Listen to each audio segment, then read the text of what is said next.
యెషయా గ్రంథం 22వ అధ్యాయం. దర్శనపు లోయను గూర్చిన దేవోక్తి. ఏమి వచ్చి నీలోని వారందరూ మేడల మీదకెక్కి ఉన్నారు? అల్లరితో నిండి కేకలు వేయు పురమా, ఉల్లాసముతో బొబ్బలు పెట్టు దుర్గమా, నీలో హతులైన వారు ఖడ్గము చేత హతము కాలేదు, యుద్ధములో వధించబడలేదు. నీ అధిపతులందరూ కూడి పారిపోగా విలుకాండ్ల చేత కొట్టబడకుండా పట్టబడిన వారైరి. మీలో దొరికిన వారందరూ పట్టబడి దూరమునకు పారిపోయిరి. నేను సంతాపము కలిగి ఏడ్చుచున్నాను. నాకు విముఖులై యుండుడి. నా జనమునకు కలిగిన నాశనమును గూర్చి నన్ను ఓదార్చుటకు తీవ్ర పడకుడి. దర్శనపు లోయలో సైన్యములకు అధిపతియు ప్రభువునగు యెహోవా అల్లరి దినమొకటి నియమించి ఉన్నాడు. ఓటమి, త్రొక్కుడు, కలవరము ఆయన కలుగచేయును. ఆయన ప్రాకారములను పడగొట్టగా కొండవైపు ధ్వని వినపడును. ఏలాము యోధులను, రథములను, రౌతులను సమకూర్చి అంబుల పొదిని వహించి ఉన్నది. కీరు డాలుపై గవిసెను తీసెను. అందుచేత అందమైన నీ లోయల నిండా రథములున్నవి. గుర్రపు రౌతులు గవని యొద్ద వ్యూహము ఏర్పరచుకొనుచున్నారు.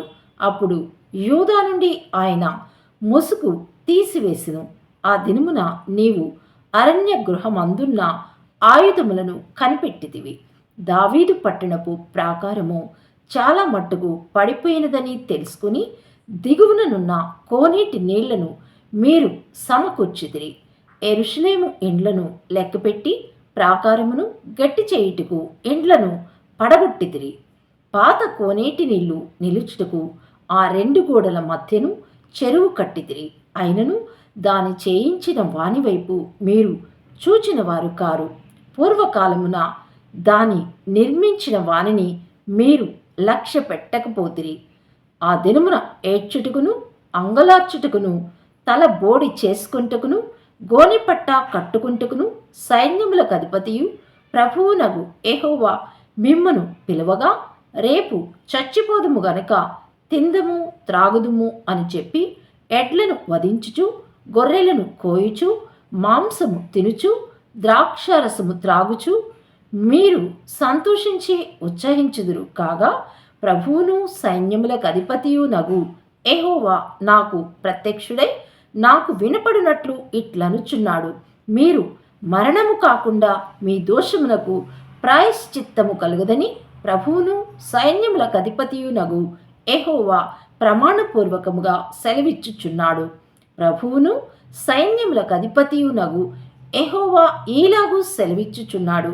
గృహ నిర్వాహకుడైన షబాన అను ఈ విచారణకర్త యుద్ధకు పోయి అతనితో ఇట్లనము, ఇక్కడ నీకేమి పని?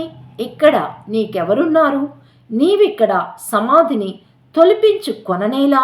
ఎత్తైన స్థలమున సమాధి తొలిపించుకొనుచున్నాడు. శిలలో తనకు నివాసము తొలిపించుకొనుచున్నాడు. ఇదిగో, బలాఢ్యుడొకని విసిరివేయినట్లు యెహోవా నిన్ను వడిగా విసిరివేయును. ఆయన నిన్ను గట్టిగా పట్టుకొనును.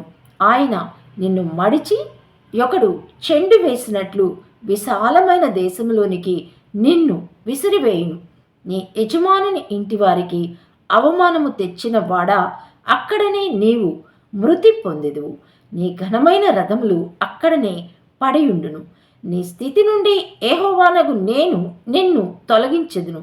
నీ ఉద్యోగము నుండి ఆయన నిన్ను త్రోసివేయును. ఆ దినమున నేను నా సేవకుడును హిల్కియా కుమారుడు నగు ఎల్యాకీమును పిలిచి అతనికి నీ చొక్కాయిని తొడిగించి నీ నడికట్టు చేత అతని బలపరిచి నీ అధికారమును అతనికిచ్చెదను. అతడు యెరూషలేము నివాసులకును యూదా వంశస్థులకును తండ్రియగును. నేను దావీదు ఇంటి తాళపు అధికార భారమును అతని భుజము మీద ఉంచెదను. అతడు తీయగా ఎవడునూ మూయజాలడు, అతడు మూయగా ఎవడును తీయజాలడు. దిట్టమైన చోట మేకు కొట్టినట్లు నేను అతని స్థిరపరచెదను. అతడు తన పితరుల కుటుంబమునకును మాన్యత గల సింహాసనముగా ఉండును.